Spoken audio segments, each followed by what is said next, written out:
কিয়ামতের দিবসে এসব ঘুষ মুষ কিছু চলবে না। একটাই কথা, ভালো আমল আছে যার, জান্নাতি হবে সে। ঠিক কিনা বলো যুবক? আচ্ছা বলেন তো, কিয়ামতের দিবসে প্রত্যেকটা মানুষকে সর্বপ্রথম একটা বিষয় জিজ্ঞেস করা হয়, বিষয়টার নাম কি? কি বলতে পারে? নামাজ। বলেন সবাই, এটার নাম কি? নামাজ। ইয়াতাসাআলুনা আনিল মুজরিমিনা মা সালাকাকুম ফি সাকার ক্বালু লাম নাকু মিনাল মুসাল্লিন। কিয়ামতের দিবসে প্রত্যেক বান্দাকে আল্লাহ বলবে, তোমরা কেন জাহান্নামে আসছো? তারা ডাক দিয়ে বলবে, আল্লাহ আমরা সমস্ত কাজ ঠিকঠাক করেছি, বাট একটা কাজ ঠিক মতো করি নাই, এটা নাই হচ্ছে নামাজ। নামাজটা আমরা ঠিকঠাক করি নাই। তখন করবে না, কারণ সে কি ভাববে, যেখানে প্রথম গেট ছেড়েই দিয়েছে, আমি আর কি বলবো? কথা কি বোঝা যায় যুবক ভাই? বলো বলো বলো। আচ্ছা, দ্বিতীয় গেটে পরিচয় পত্র শেষ, কাজ কারবার শেষ, তৃতীয় গেটে আসছো, দেখবা তৃতীয় গেটে সয়ল ভাই, ভাই ঠিক আছে ভাই যান যান। কেন? ওদিকে সব চেক শেষ। ওদিকের মানুষ ছেড়েছে মানে কোনো অন্যায় আহামরি কিন্তু নাই। কবরের গেটটা হচ্ছে প্রথম গেট। যা কবরের গেটটা পার হয়ে যাবে সে মোটামুটি লেভেলে জান্নাতি হবে, কোনো সন্দেহ নাই। সুবহানাল্লাহ পড়বেন না আপনারা সবাই? তবে হ্যাঁ, পরকালের জীবনকে যে বিশ্বাস করবে, এই পয়েন্টটা সবচেয়ে জরুরি, সবচেয়ে গুরুত্বপূর্ণ। যে পরকালের জীবনে বিশ্বাস করে তাকে মোট তিনটা বিষয় বিশ্বাস রাখতে হয়। বলেন সবাই, কয়টা? শুনি নাই, আরো জোরে, কয়টা? এক নাম্বার, যদি কেউ পরকালে বিশ্বাস করে, যুবক ভাইরা যদি পুরস্কার পেতে চাও, এই পয়েন্টগুলো মনোযোগ দিয়ে শুনবা। এই পয়েন্টগুলো হচ্ছে মূল পয়েন্ট, মূল কথা। If you believe in life of hereafter, then you must have to believe in on the day of resurrection. যে পরকালে বিশ্বাস করে সেই বান্দা এটা বিশ্বাস করবে, এই যে আমার রূহ কবজ হয়ে গেল, কিয়ামতের দিনে আমার রূহটাকে আবার আমাকে দান করবে একজন, তিনি কে? মানে কবরে যাওয়ার পরে আবার একটা নতুন জীবন শুরু হবে, এটা আমরা বিশ্বাস করবো। এক। দুই, কেউ কি বিরক্ত হয়ে গেছে আমার কথা? কথা বুঝতে কোনো সমস্যা কি আপনাদের হচ্ছে যুবক ভাইরা মুরব্বিরা? মাশাআল্লাহ, তাকবীর দেন সবাই মিলে, লিল্লাহি তাকবীর। If you believe in life of hereafter, then you must have to believe in on the day of judgment. কেউ যদি পরকালে বিশ্বাস রাখে, আগেই বলেছি, যাররা যাররা ভালো কাজ করলো, ওইটা আমল নামায় হিসাব দিবে একজন। আওয়াজ দিয়ে বলেন তো তিনি কে? এবার আমাকে যুবক ভাইরা মন করে জবাব দিবেন, জান্নাতে যাওয়ার জন্য 100 আমলে কত আমল লাগবে? 51। কে বললো? রাইট আনসার, মাশাআল্লাহ, 51। 51 লাগবে যুবক ভাইরা। আল্লাহর হিসাব কত সহজ।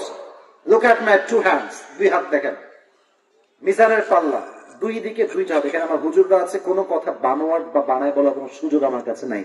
দুইটা পাল্লা, এক হচ্ছে নেক আমল, এক হচ্ছে বদ আমল। Look at my face and look at my two hands, down বাম, দূর দেখবেন, এমনি আমল নামা ওজন দেওয়া হয়েছে। এটাও 50, এটাও 50। আল্লাহ বলছেন, তোর ডান আমল নামা যদি এই বামের চাইতে একটু উপরে উঠে যায়, তাহলে তুই জান্নাতে প্রবেশ করবি। কত সহজ না? এরকম না যে এরকম হওয়া লাগবে, তা না। এরকম আছে তো, একটু উঠছে, কোন মতে একটা বাড়ছে, তাই জান্নাতে তুমি সুবহানাল্লাহ পড়বেন না আপনারা? কত সুন্দর হিসাব। তবে হ্যাঁ, ছোট্ট একটা হাদিস বলি। কিয়ামতের দিনে একজন বান্দা, তার আমল নামা হবে 50-50, নট 51, 50-50। তার কয়টা আমল লাগবে? আর তাহলে বুঝলে বলেন, সবাই মনোযোগ দিয়ে শুনছেন, কথা কি বোঝা যায়? তার আমল লাগবে কয়টা? এবার সে ভাববে, একটা আমল তো not a big issue, I have my father here, বাবা আছে এখানে, বাবাই আমাকে দিবে, আব্বা চান। একটা আমল লাগবে, আমাকে দিলেই আমি জান্নাতি। আব্বা বলবে, তুই কে? হাসবেন না, এটা হাসার কথা। তুই কে? তুই কই থেকে আসছিস? আমার তো কোনো ছেলেই ছিল না। এটা আমার কথা নয়, কোরআন বলছে, উম্মিহি ওয়া আবি। মা তার সন্তানকে চিনবে না, সন্তান তার মাকে চিনবে। এই আয়াত, when I recite this ayat, I feel so sad. আমার খুব কষ্ট হয়। এই সেই দিন আমি, হয়তো দু একজন যুবক জানলে জানতেও পারেন, এই 10 দিন আগের কথা মেবি, বা 15-20 দিন আগের কথা, আমি একটা কার অ্যাক্সিডেন্ট করেছিলাম। তো কি জানেন? এইটা জানেন নাকি আপনারা? আচ্ছা আচ্ছা, ঠিক আছে, আপনার তো আমার ভালোবাসা মানুষ, মাশাআল্লাহ। আমি আমি একটা ছোট্ট কথা বলছি, হাদিসের বাইরে, তাফসীরের বাইরে, এটা হাদিসের সঙ্গে অ্যাড করছি। আমি জাস্ট বলতে দেন, আমাকে বলতে দেন। আমি যখন অ্যাক্সিডেন্ট করলাম, আমার গাড়ি দেখবেন গেট ভেঙে গেছে, উপরের ছাদ ভেঙে গেছে, পাশের গ্লাস ভেঙে গেছে, কিচ্ছু নাই, গাড়ির কিচ্ছু নাই, কিন্তু আমি আসিফের এক চুল পরিমাণ কোনো ক্ষতি হয় নাই। রাখে আল্লাহ, মারে কে? মারে আল্লাহ। তিনি তো হেফাজতের মালিক। আমি যখন গাড়ি নিয়ে পড়ে গেলাম নিচে, পানির নিচে, আমার গাড়ির স্পিড ছিল 70 বা 60। ছোট্ট রোড, আপনাদের এই রোড যেমন আসলাম এমনই রোড, ছোট্ট রোড, এমন ভাবে পড়েছি গাড়িটা, look at my right hand, এমনে আছে, গাড়িটা যাচ্ছে, সোজা গিয়ে গাছের সাথে লাগছে, লেগে একটা পোল্টি, একবার উল্টাইছে আবার সোজা, আর একবার উল্টাইছে আবার সোজা, আবার উল্টাইছে আবার সোজা, আবার উল্টাইছে আবার সোজা, নদীতে একদম খালে গিয়ে পড়ছে, পানির উপরে পড়ছে আর কি। আর সবচেয়ে বড় অবাক আপনারা হবেন এটা শুনলে, আচ্ছা কারে দেখবেন একটা সিট বেল্ট আছে, আছে আছে আছে আছে, সিট বেল্ট থাকলে কি হয় জানেন? আপনি যদি সিট বেল্ট বাঁধেন, যদি কেউ এরোপ্লেনে ট্যুর করেন দেখবেন ওখানে লেখা আছে ইংরেজিতে, ফাস্টেন ইউর সিট বেল্ট। আগে সিট বেল্ট বাঁধেন, কেন? যদি এরোপ্লেন ক্রাশও করতে যায় বা কোনো ধাক্কা খায়, আপনি স্টিল যেমন ছিলেন তেমনই থাকবেন, কারণ আপনার বেল্ট আপনাকে আটকায় দিবে।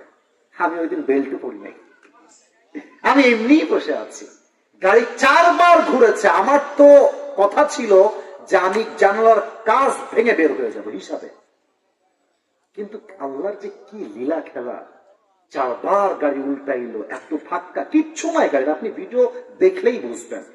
কিন্তু আমার এবং আমার স্টাফরা 6 জন ছিল, কারো দেহে চুল পরিমাণ কোনো আঘাতই লাগে নাই। এটা হচ্ছে আল্লাহর খেলা। তো আমি যখন অ্যাক্সিডেন্ট করলাম, সকালবেলা 2-1 কল দিলাম, ভাই রে মানে কষ্টে ভাই গাড়িটা শেষ হয়ে গেল।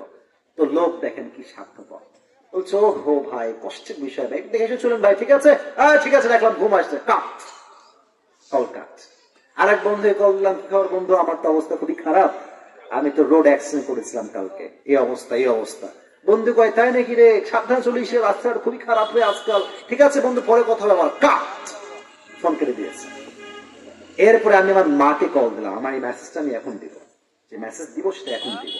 আম্মা জানকে বলতে তো সাহসই পাচ্ছি না, কেমনে বলবো মাকে কথা যে মা আমি রোড অ্যাক্সিডেন্ট করেছি। মাকে কল দিলাম, আম্মা জান আমি তো একটা কথা বলতাম, কি হয়েছে আপা বলো। আমি বললাম যে মা আমি এই গতকাল রাতে একদম এই সামান্য একটু আমার গাড়িতে ধাক্কা লাগছে, আমি ঠিকঠাক আছি। আমি অ্যাক্সিডেন্ট শুধু সবটা বলেছি মাকে, ওই যে মা কান্না শুরু করছে, 10 মিনিট 15 মিনিট কাঁদতেই আছে, কোনো কথা ছাড়া কাঁদতেই আছে। তখন আমার এই আয়াতটা মনে পড়লো, কিরে অমিহি ওয়াবি, এই মা যে আমার জন্য কেঁদে পাগল আজকে, এই মা আমাকে চিনবে না, বলবে আসিফ তুই কে। ইভেন মা বলবে আমার কোনো স্বামী তো ছিল না, আমার কিসের সন্তান। হায় হায় হায়, যুবককে একটা আমল বাবাও দিবে না, মাও দিবে না, ভাই দিবে না, বউ দিবে না, no one will give him just on this, একটা আমল কেউ দিবে না। এবার সেই যুবক হতাশ হয়ে যাবে, টেনশনে পড়ে যাবে, একটা আমল আমি কেমন করে পাবো, কই থেকে পাবো। যুবকটা চুপচাপ হতাশ হয়ে 2 গালে 2 হাত দিয়ে চুপ করে হতাশ হয়ে বসে থাকে। হঠাৎ করে একজন ভাই আসবে দূর থেকে, যুবক, he will be look like a young man, বলবে এই তোমার কি হয়েছে, তুমি টেনশনে কেন, হতাশ কেন। সে বলবে ভাই তোমাকে বলে কোনো লাভ নাই, তুমি কিচ্ছু করতে পারবো না এখানে। বলছে ভাই বলেন না সমস্যা কি, আমি শুনি আজকে। বলবে যে আমার একটা আমলই দরকার, একটা আমল নাই বলে আজকে আমি জান্নাতে যেতে পারছি না। বলবে তাই নাকি, এই অবস্থা তোমার, টেনশন নাই, আজকে আমি তোমাকে একটা আমল দান করবো। এত আস্তে মনে পড়বে আপনারা, হাদিস কিন্তু এখনো বাকি আছে। বলবে তাই, দাও দাও দাও আমাকে দাও দাও, নিয়ে দৌড় দিবে আল্লাহর কাছে, আল্লাহ একটা আমল বাকি পেয়ে গিয়েছে, আমাকে এখনই তুমি জান্নাত দাও। আল্লাহ বলবে কিরে বাবা তোমার এই আমল দিল কে, মা দিল না, বাপ দিল না, দিলটাকে, আল্লাহ কিন্তু সবই জানে। আল্লাহ বলছে কে দিয়েছে, বলবে আল্লাহ আমার এই যে ভাইটা দিয়েছে। কিরে তুই একটা আমল কেন দিলি তোর ভাইকে, যেখানে বাপ দিল না, মা দিল না, বউ দিল না, কেউ দিল না, তুই কেন দিলি এখানে। সে বলবে আল্লাহ আমার কাছে আছেই মাত্র একটা আমল, থাকলেও কি না থাকলেও কি, তো আমি ভাবলাম আমার একটা আমল দিয়ে যদি আমার ভাই জান্নাত যেতে পারে তাহলে সমস্যা কোথায়, তাই আমি একটা আমল তাকে সহযোগিতার জন্য দান করে দিয়েছি। আল্লাহ বলবে, ও আচ্ছা আচ্ছা, তুমি আমার চাইতে বেশি রহমান হতে চাও, তুমি আমার চাইতে বেশি দয়ালু হতে চাও? না না না না, আমি হচ্ছি সবচাইতে রহমান, সবচাইতে রহিম। আজকে তুই যাকে একটা আমল দিয়েছিস, এই তুইও জান্নাতে যা, তোকে যে একটা আমল দিয়েছে ওকে নিয়ে দুইজন মিলে একসঙ্গে তোরা জান্নাতে প্রবেশ কর। হিসাব সহজ, আল্লাহর হিসাব সহজ। আমাদের টাঙ্গাইলে থানা আছে না? কথা বুঝেন, থানা আছে না? থানাতে ওসি সাহেব থাকে না? সব ওসিকে আমি এক পাল্লায় মাপছি না। একজন যুবক ধরা পড়ছে, ওর বাপ হলো বড় লোক, গাঞ্জা খাইয়ে ধরা পড়ছে। তো কল দিবে বাপকে, হ্যাঁ কোটিপতি সাহেব আপনার সাথে ধরা পড়ছে। বলছে কিছু করি না ভাই, ছেড়ে দেন ছেড়ে দেন। ওসি সাহেব কি বলবে জানেন? ছাড়া যায়, একটু মাল পানি দিলে মাল পানি। এবার মাল পানি মানে চা খেতে দিলেই হবে। তো চা খাইতে কয় লাখ লাগবে? বলে 3 লাখ। আমি ভাবি কি রে, চা খাইতে যদি 3 লাখ লাগে, ভাত খাইতে কয় লাখ লাগবে? তো কিয়ামতের দিবসে এসব ঘুষ মুষ কিছু চলবে না। একটাই কথা, ভালো আমল আছে যার, জান্নাতি হবে সে। ঠিক না বলো যুবকরা? আচ্ছা বলেন তো, কিয়ামতের দিবসে প্রত্যেকটা মানুষকে সর্বপ্রথম একটা বিষয় জিজ্ঞেস করা হয়, বিষয়টার নাম কি? কি বলতে পারে? নামাজ। বলেন সবাই, এটার নাম কি? নামাজ। يتساءلون عن المجرمين ما سلككم في سقر قالوا لم نك من المصلين। কিয়ামতের দিবসে প্রত্যেক বান্দাকে আল্লাহ বলবে, তোমরা কেন জাহান্নামে আসছো? তারা ডাক দিয়ে বলবে, আল্লাহ আমরা সমস্ত কাজ ঠিকঠাক করেছি, বাট একটা কাজ ঠিক মতো করি নাই, এটা নাই হচ্ছে নামাজ। নামাজটা আমরা ঠিকঠাক করি নাই।